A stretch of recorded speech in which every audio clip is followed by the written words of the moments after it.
Long lines formed at gas stations last night as drivers rushed to top off their tanks ahead of another major oil price hike. Many others are also finding ways to cut fuel expenses, turning to motorcycles, bicycles, and even electric scooters. Here's that report. Drivers lined up at gas stations for last-minute fill-ups ahead of another major oil price hike. Among them is Clint Vince Regular, who used to drive his wife to work.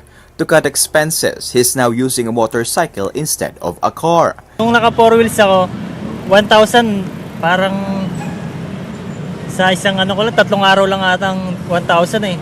Kaya ngayon sa motor, yung full tank ko na 500, 400, maabot rin ng 2 linggo.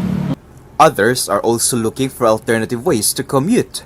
Some are turning to electric scooters, which are becoming increasingly popular.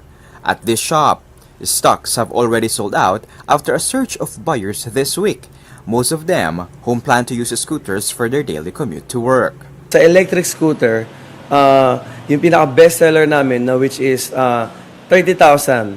Kapag full charge mo yon, ang isang mako-consume mo sa Meralco bill mo is per full charge nasa 7 to 9 pesos lang. Pero yung range na matatakbo nun, up to 60 kilometers na yun. So ganun siya katipid. Meanwhile, Hilario, who normally rides a motorcycle to work at the University of the Philippines, has decided to return to biking to save money and stay active. Mahal yung gas talaga. Kaya balik na lang sa bike. Kahit papaano makatipid-tipid. Maganda rin sa para sa katawan. We also spotted motorist MM Bautista buying diesel in a gallon container. He said he chose to walk to the gas station, explaining that bringing out their vehicle would only use up more fuel. Di pa pupultang yung L300 namin eh. Parang lang, ikakarga na namin mamaya yan, tapos babalik namin.